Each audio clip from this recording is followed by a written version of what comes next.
Assalamualaikum warahmatullahi wabarakatuh. Kenalkan, saya Dian Fauziah, mahasiswa pasca sarjana Universitas Negeri Surabaya angkatan tahun 2020. Oke, kali ini saya mau menjelaskan 3 dasar ilmu filsafat pendidikan IPS.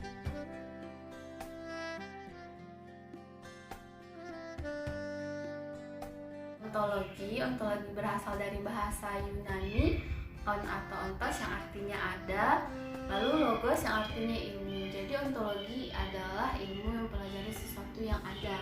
Atau dapat dikatakan juga ontologi yaitu ilmu pendidikan yang membahas tentang hakikat, substansi, dan pola struktur organisasi ilmu pendidikan. Rem ontologi pertama kali diperkenalkan oleh Rudolf Gosling pada tahun 1636 Masehi. Nah, pada aspek ontologi ini dalam ilmu pengetahuan sosial hendaknya diuraikan secara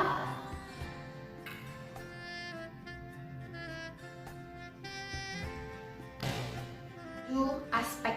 Yang pertama yaitu metodis. Metodis ini menggunakan cara atau metode secara ilmiah.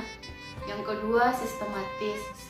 Sistematis di sini artinya saling berkaitan satu sama dengan yang lain secara teratur.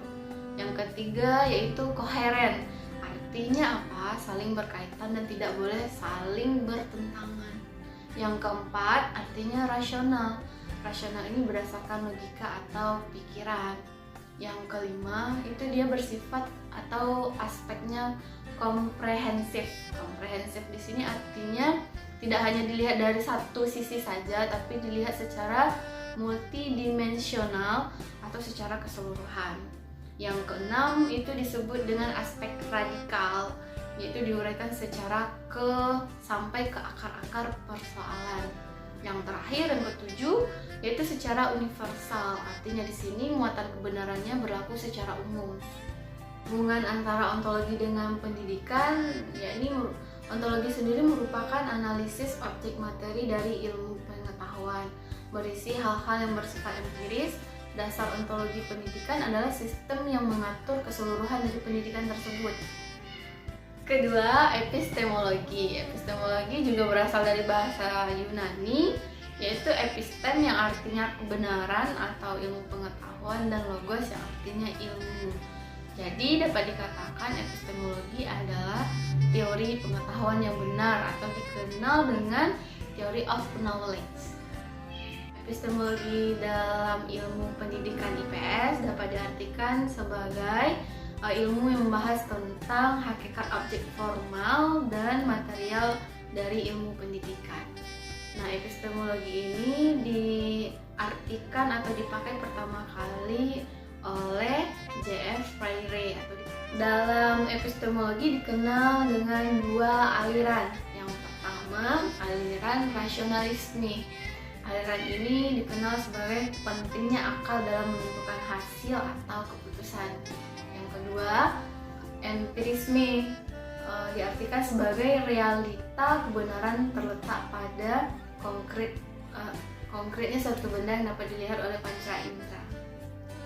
Hubungan antara epistemologi dengan pendidikan yaitu untuk mengembangkan ilmu secara produktif dan untuk mempertanggungjawabkan serta memberikan satu gambaran umum mengenai kebenaran yang diajarkan dalam proses pendidikan. Oke, yang ketiga itu adanya aksiologi. Aksiologi dalam bahasa Yunani itu ada 2 kata, aksios yang berarti nilai dan logos yang berarti ilmu. Aksiologi ini dipahami sebagai teori nilai. Artinya di sini ia mempertanyakan bagaimana manusia mempergunakan ilmunya. Aksiologi dalam pendidikan IPS ia membahas tentang hakikat nilai kegunaan teori dan praktis ilmu pendidikan. Dalam aksiologi juga dikenal 2 nilai yang digunakan secara umum. Yang pertama itu nilai etika. Nah, di sini dia fokus tentang bagaimana pola perilaku, norma, serta adat istiadat manusia yang berlaku di daerah setempat. Nah, tujuan nilai dalam aksiologi ini adalah bagaimana manusia mempertanggungjawabkan apa yang ia lakukan. Nah, yang kedua itu adanya nilai estetika. Nilai ini disebut juga dengan nilai keindahan. Keindahan di sini terletaknya bukan hanya dari terlihat dari sudut mata, tapi juga bagaimana tatanan perilaku orang itu terlihat indah.